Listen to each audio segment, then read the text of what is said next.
I didn't think one way or another. It wasn't up to me to kill him. You dig what I'm saying? Here's the way that came down.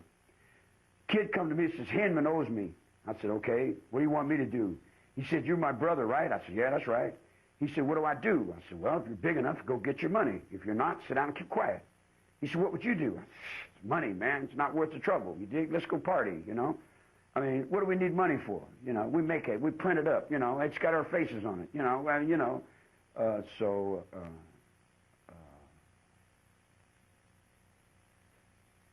he go? Wait a minute. I'll explain it to you. I'll explain it to you. I said, he said, all right, I'm big enough. I'm going to go get it. I said, okay, that's what you want. So he called me a couple of days later. He said, man, this guy's got a gun. I said, don't invoke me to no violence, man. I just got out of the penitentiary. I don't want to go back. He said, you said you were my brother. And he said, what do I do? He's got a gun. I said, well, if he's got a gun, he's a coward. He must be afraid or he wouldn't have a gun, you know. I said, you don't need a gun, man. I said, don't reach for the gun. If you reach for the gun, he'll shoot you because you're putting his mind on the gun. Smack him in the mouth first. Put his mind on his mouth, then grab the gun. Oh, you're crazy. I said, no, that's not crazy. It's just a matter of dealing with yourself because there's nobody there but you.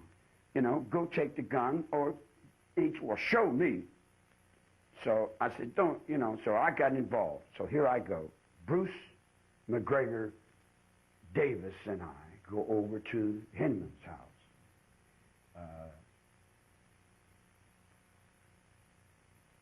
I got a knife on my leg, so I cut Hinman's ear, and I take the gun, he shoots off on the wall, and I throw the gun one way, and I throw the knife the other way, and I give the kid the knife, and I say, that's how you do it.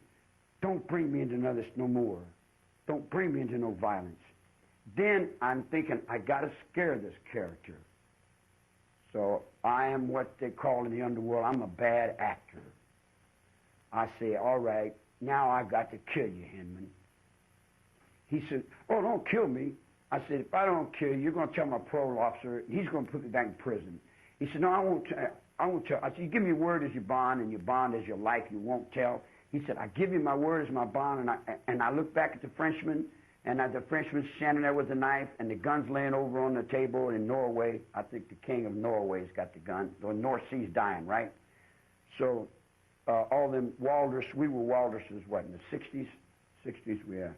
So I looked at the Frenchman with the knife, and he's got Hinman, and I said, you got this? He gave me his word as his bond. Have you got this life here?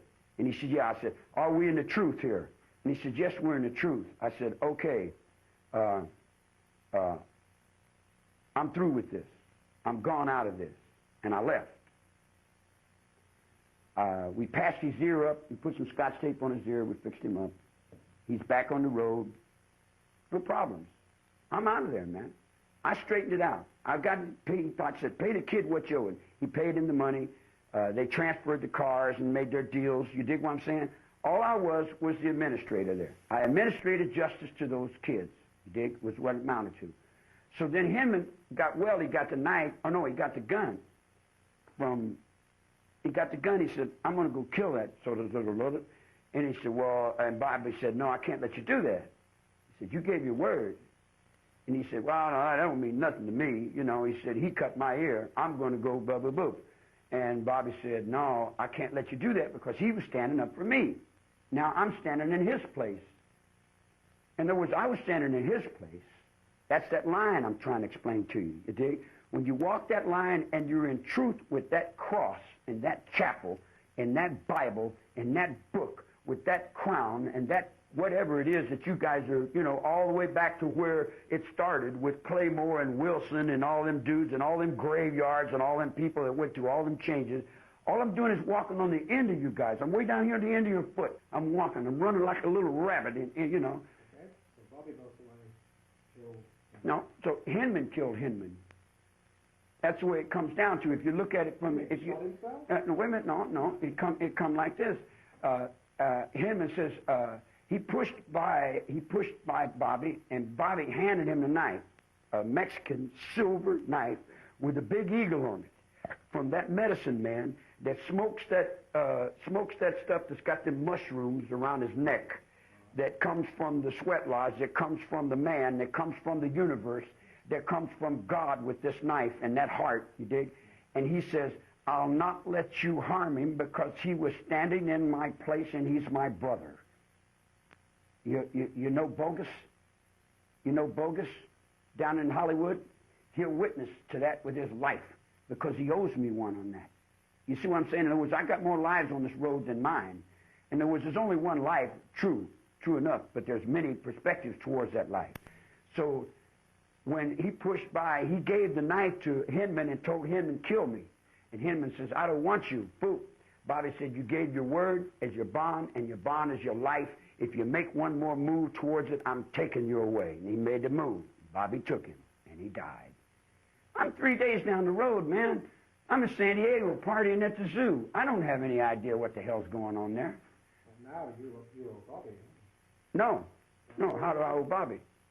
I faced women. No, I faced his when I cut the ear. Okay. You know, I faced his.